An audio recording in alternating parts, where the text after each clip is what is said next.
Bienvenido, Bruno, a programa Reto Siglo XXI. Muy importante conversar con uno de los grandes arquitectos costarricenses de origen chileno, pero tenés 51 años de vivir en Costa Rica ya. Así es. Ya respirás por todo lado gallo pinto y pura vida. Bueno, te traje primero por una gran amistad que nos une. Mi hijo trabajó con vos muchos años, fue un gran arquitecto. Tu señora la apoyó mucho en publicar un libro sobre la arquitectura y sobre lo que se perdió de esa arquitectura costarricense Sí, del otro, em, de una época importante, ¿ves? Es que fue una época eh, que nunca la debemos haber nosotros destruido, ¿no? Porque ya la destruyeron sí. Bueno, arquitectónicamente, digamos. sí, sí, Mi hijo completamente. lloraba cuando vio que botaron el edificio de la Biblioteca Nacional. O sea, increíble, ¿verdad? Sí, se han cometido varios Varios crímenes, sacrilegios, digamos. sí, en ese sentido, contra la arquitectura y el urbanismo y contra la ciudadanía, contra el ciudadano, ¿Verdad? que es el que estaba acostumbrado a disfrutar de esos edificios patrimoniales. Sí, Y ahora acabo de hablar recientemente con el ministro Mario Rodríguez de Cultura y Juventud y me dijo que iban a rescatar el Variedades, que ya le van a inyectar los recursos que se necesitan para... pero hay montones de edificios como el que están ahí abandonados, sí, sí, sobre todo ahí en esa parte que era el núcleo central.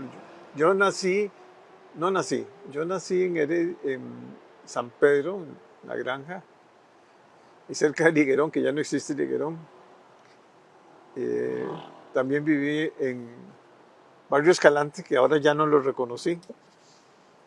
Y luego viví en el Amón. sí, Y en el Amón hay todavía sí, algunos edificios sí, claro. lindos y que debiera el gobierno de rescatar. Tiene el Amón, todavía conserva un carácter y ese carácter, hay grupos de vecinos que han tratado de conservarlo, pero no es fácil, son tareas cuesta arriba. Primero, la ley de patrimonio complica muchísimo el rescate y el mantenimiento de los edificios porque a veces, creo yo, se exagera mucho en algunos aspectos técnicos, que es como volver a hacer las cosas tal como estaban, ¿no? Casi imposible. Eso es muy complicado eh, y el país no tiene tampoco una tradición de eso. Por ejemplo, un país como Francia que está reconstruyendo la catedral de Notre Dame a la usanza del 1200, bueno, tiene los artesanos capaces que están formados para hacer eso, porque tiene una cantidad de patrimonio tan importante en todo el país que hay escuelas especiales para tallar la piedra como se tallaba en aquellos años, Siglos ¿no? Lo anteriores, mismo, sí. tratar la madera, etcétera. Nosotros evidentemente no tenemos eso, pero sí se pueden hacer intervenciones sin destruir el espíritu de la arquitectura de la época. Una vez nos tocó remodelar el edificio de la Alianza Francesa y, y, y bueno, el repello era un repello con cal y arena y estaba suelto. Y entonces empezamos a poner un repello moderno. Además eso se iba a pintar. Entonces tuvimos una discusión con la gente de patrimonio porque pedían que se hiciera tal como se había hecho en 1882. Sí. Entonces yo le dije, perfecto, pero dígame cuál es la fórmula. para que podamos mezclar, ir a buscar los materiales y mezclar las arenas con Y la los cal. costos y los Y además, presupuestos. ¿cuál es el sentido? Sentido. ¿Cuál es el sentido de un repello? Es proteger el ladrillo.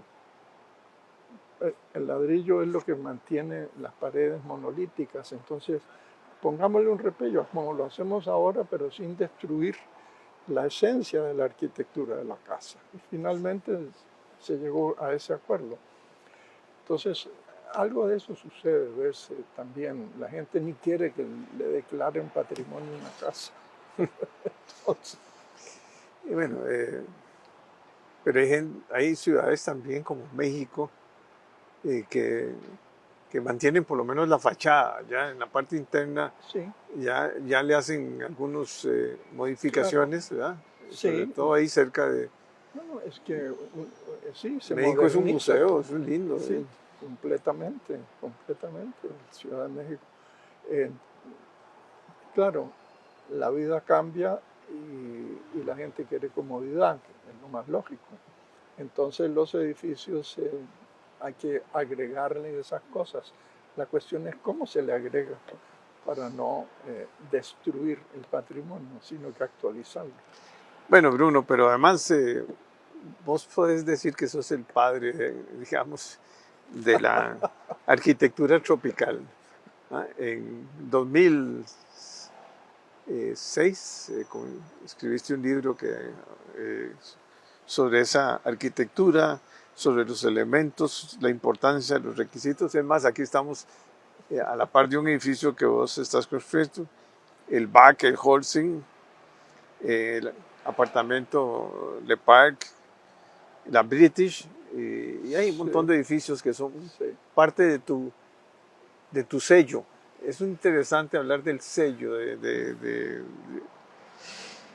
un arquitecto que se preocupa por una cosa que es importante, que es el sol, el viento, la lluvia, la humedad, la luminosidad, y reducir el consumo energético, de métodos sí, constructivos especiales, de aspectos de materiales y propiedades, de árboles, sí, un árbol como este que es una belleza.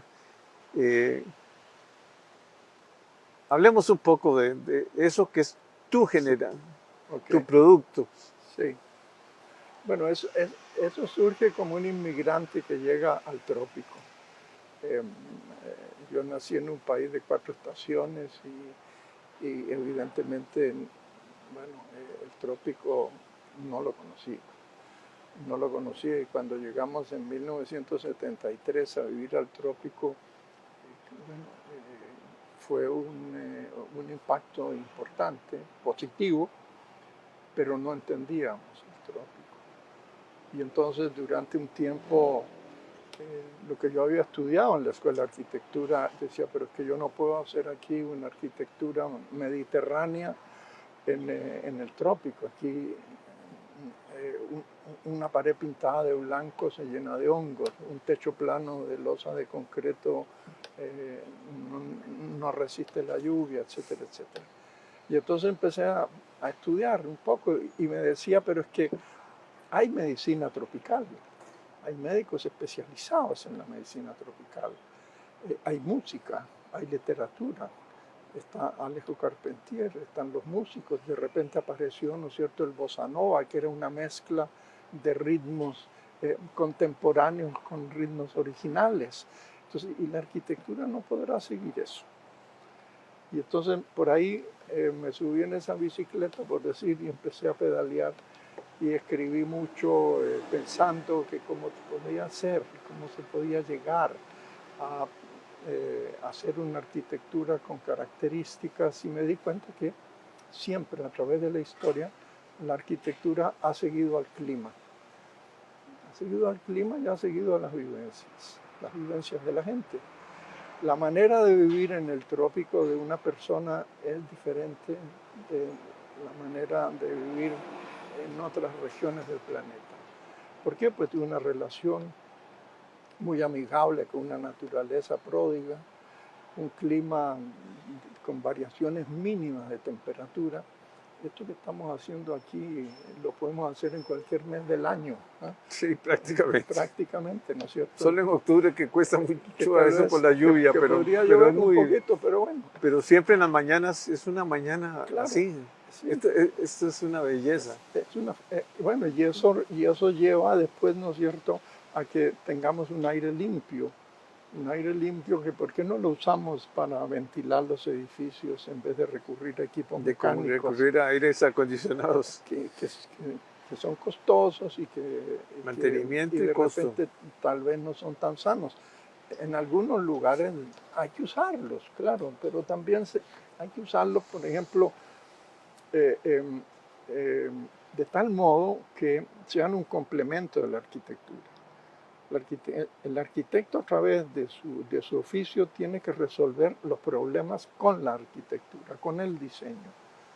Y volviendo al tema del aire acondicionado, si hay un vidrio que está caliente, hay que tratar de enfriarlo con la arquitectura, poniéndole un alero, poniéndole un parasol, algo para que el- el viento, el vidrio no se caliente y entonces eh, la unidad de aire acondicionado que se va a instalar ahí adentro sea pequeñita, porque el diferencial térmico se reduce. Entonces, por eso las arquitecturas que hemos diseñado nosotros siempre están con parasoles múltiples, tratando de bloquear que el rayo caliente el vidrio, porque si se requiere aire acondicionado será una unidad pequeñita. Y entonces se han hecho estudios del rendimiento o ¿No? del consumo eléctrico de los edificios que hemos diseñado nosotros y resulta que consumen el 50% menos de electricidad que los otros. ¿Por qué? Porque no se Y ahí calienta. están todos esos back. Los back todos son prácticamente un ícono Absolutamente, tuyo, son un sí, monumento. Y claro. lo impresionante es cómo con una malla que pones ahí, y ahí la hiedra comienza a subir y prácticamente es un parasol impresionante. No Claro, necesitas poner piezas de... nada. Es que el recurso que tenemos a nivel urbanístico y a nivel paisajístico más barato es el árbol y la vegetación. Es decir, la capacidad de resiliencia que tiene la vegetación en el trópico es impresionante. Tú dejas un potrero de ganadería sin animales y al cabo de 5 años ya hay árboles de cierto tamaño, sin hacer nada, ¿no? Sin hacer nada y todavía mucho más rápido y más denso si alrededor de ese potrero hay algún bosque donde existan especies y pajaritos que van, comen y entonces transportan la semilla. Y si tú pones unas pértigas dentro del potrero, van a llegar más árboles o un mecate largo, los pajaritos se ponen ahí, comen allá la semilla de allá y vienen acá, se paran y botan la semilla al suelo y siguen su vuelo, ¿ves? Es decir, esa capacidad de resiliencia es un capital que tiene el trópico impresionante. Costa Rica en 70 años se reforestó.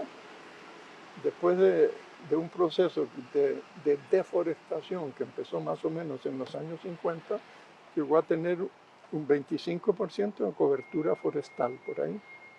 Y antes tenía casi como un 60%. Se empezó a deforestar. Y después, a través de unas leyes y de la conciencia de la población, empezó a reforestarse de manera natural y otro porque se plantaron árboles. Y ahora estamos en más del 50% nuevamente de cobertura boscosa. Y con la gran oportunidad de apoyar al turismo. Absolutamente, A ese turista que llega y encuentra en este país un paraíso claro, claro. lleno como este Sí, que sí, estamos sí. aquí. O sea, Y eso no lo ves prácticamente en ningún país del no, no, mundo. no. Y lo otro, o sea, volviendo al tema de la arquitectura, sí, efectivamente, nos pusimos a estudiar de manera muy consciente una manera de hacer arquitectura que surgiera del clima, que surgiera de la relación con la naturaleza, de la, de la vivencia de la gente, ¿no? Los modos de vida, las costumbres. Y bueno, y cuando ya teníamos muchas cosas que habíamos pensado sobre eso, hablo en plural porque mi esposa Jimena está involucrada en esto también, fundamos el Instituto de Arquitectura Tropical. Es una asociación sin fines de lucro que funcionó desde el 94 hasta, funcionó 25 años, hasta el 2019, eh, haciendo mucha investigación, muchas conferencias.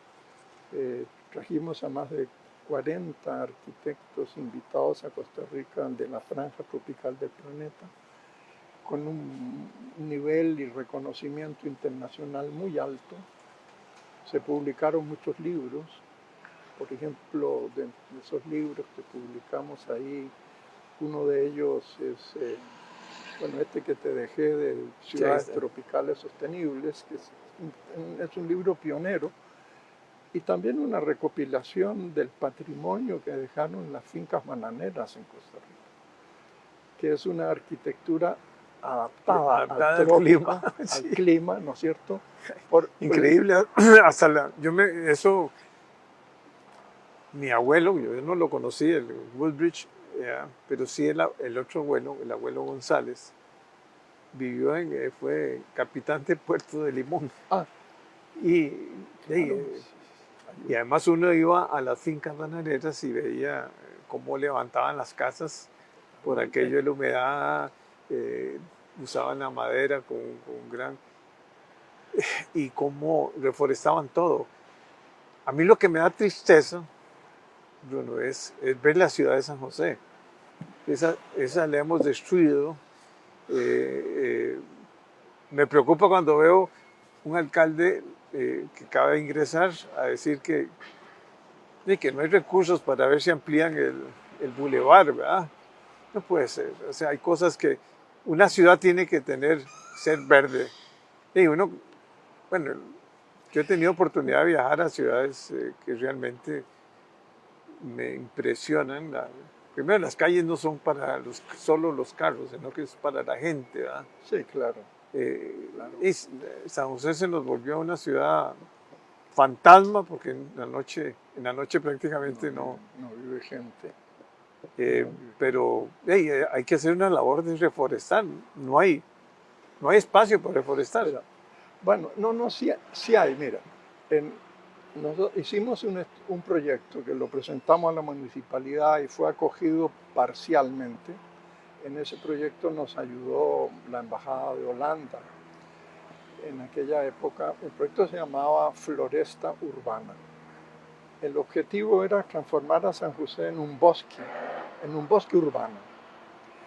Y entonces diseñamos un tipo de acera que sin reducir mayormente la cantidad de carros se podía plantar una mezcla de árboles pequeños con árboles grandes. Sobre todo estaba planteado para todo el barrio Don Bosco y toda esa zona ahí, digamos, de los hospitales al oeste, entre la avenida 10 y Paseo Colón, pero que se podía replicar en otros lugares, ¿ves?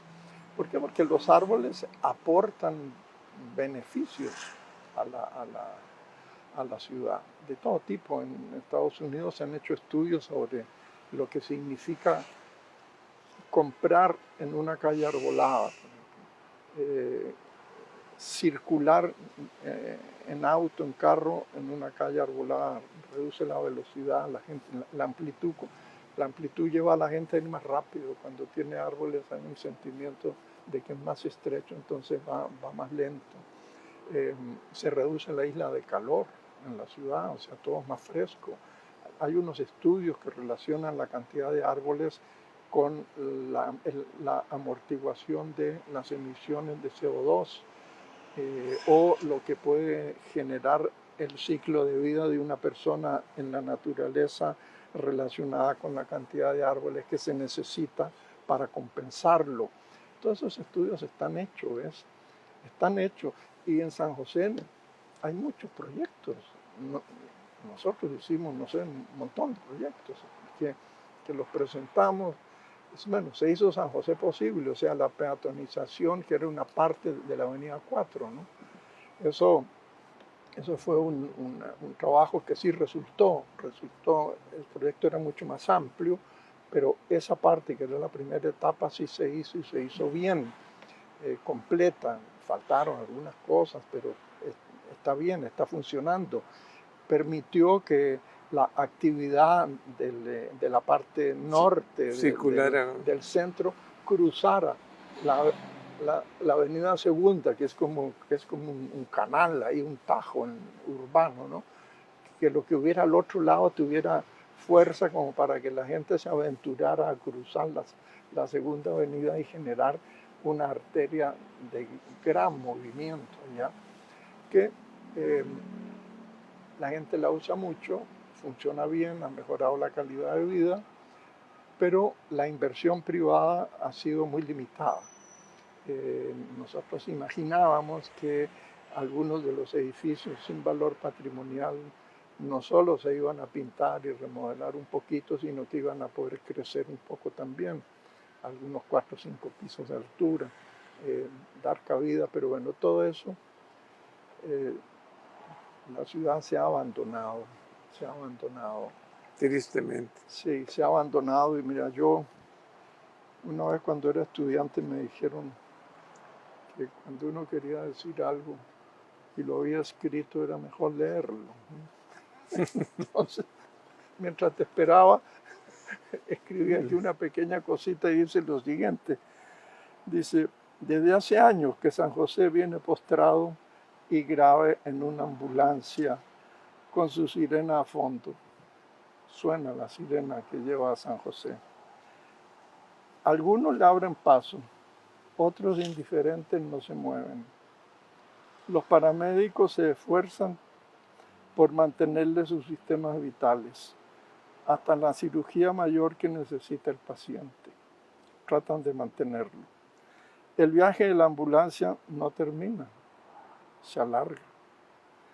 Llegará ese paciente a manos de los médicos que tienen las ganas de hacerlo revivir. Yo creo que, bueno, vos sos igual que yo, un gran soñador.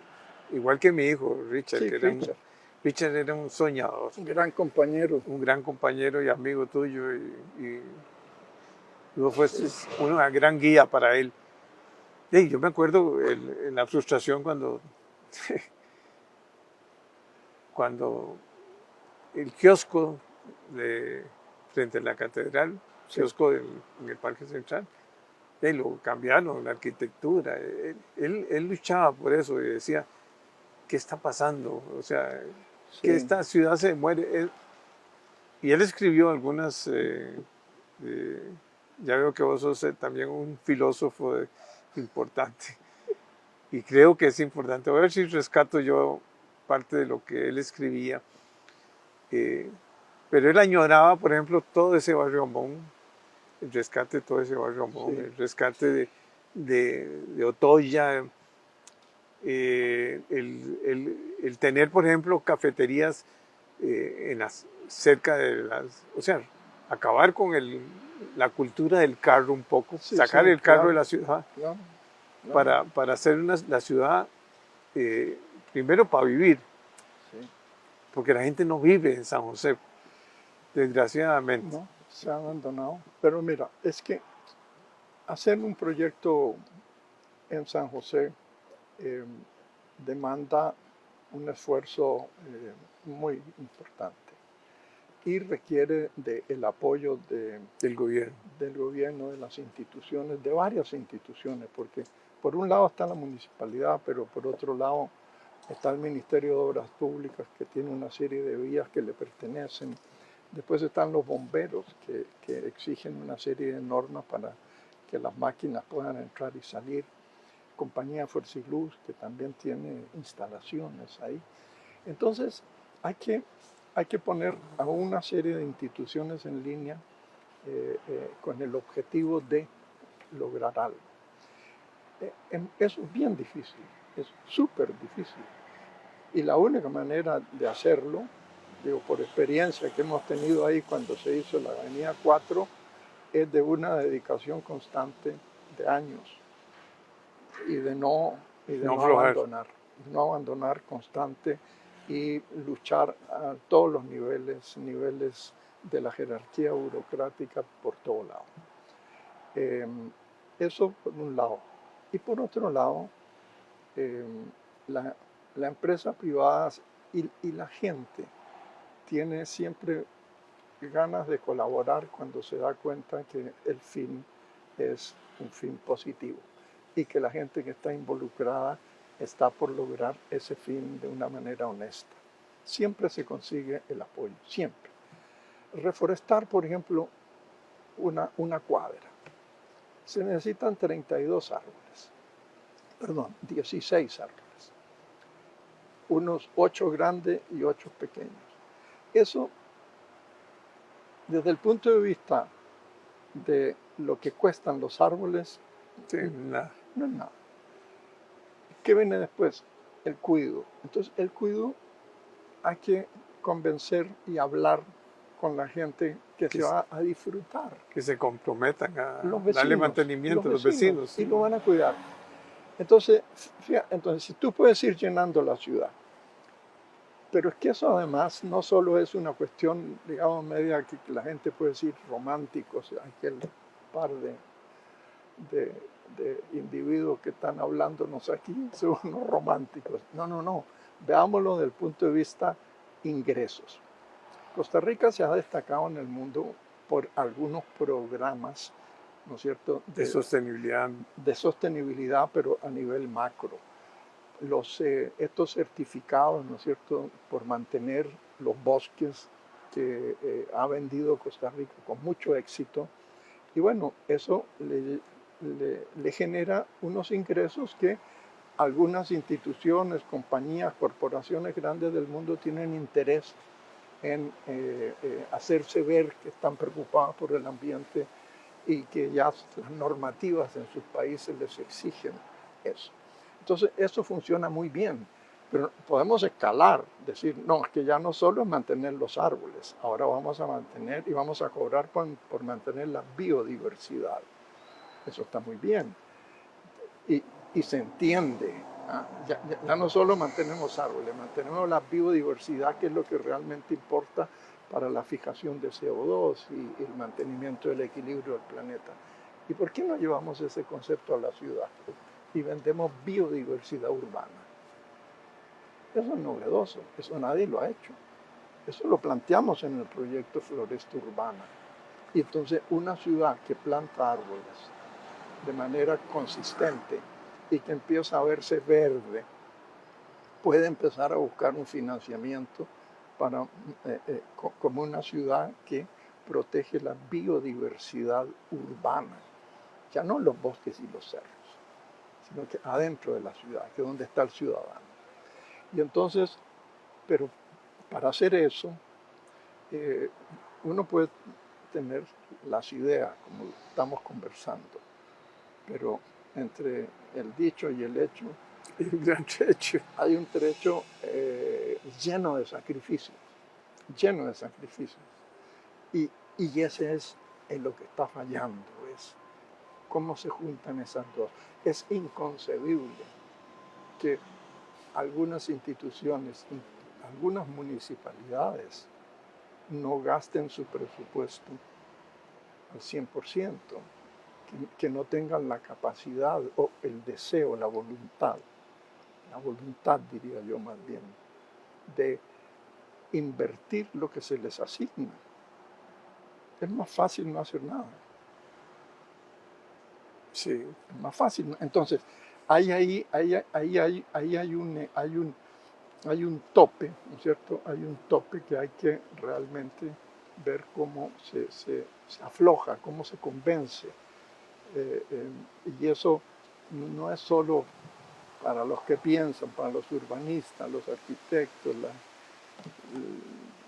ya es algo mayor, porque tiene que ver en los procedimientos propios de la organización de las instituciones y en la voluntad de ser de las mismas instituciones. ¿Para qué estamos aquí? No, y hay árboles que se pueden sembrar y que eso es una maravilla. Pero hay árboles ahora que tienen raíces pequeñas y no levantan las aceras ni nada. O sea, pero mira, es decir, hay variedades aquí impresionantes. Aquí hay una lista de 20 árboles urbanas y de flor que no levantan las aceras. Y que dan colorido también. Absolutamente. Todo eso está estudiado. Todo eso existe, ¿ves? La cosa es entre el dicho y el hecho. ¿Eh? Es decir, Bueno, se ha dicho. Sembremos, ya se ha dicho, sembremos ya está. Están los diagnósticos, están todos los elementos, ¿ves? Pero ese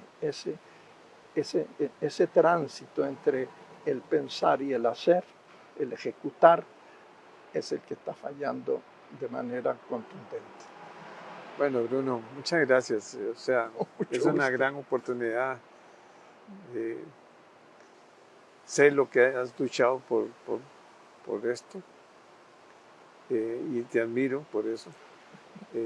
Creo que es un proyecto que está pendiente, que no hay que aflojar, que hay que convencer, que hay que lograr que el sector privado también se involucre, que las luchas no son solo de tipo hablar de impuestos. No. Esto es hablar de salud, esto es hablar de la parte mental, que cuando uno vive en un lugar lindo. No hay nada mejor que un ciudadano contento. Claro. Feliz de vivir en una ciudad. Y que uno dice, yo invierto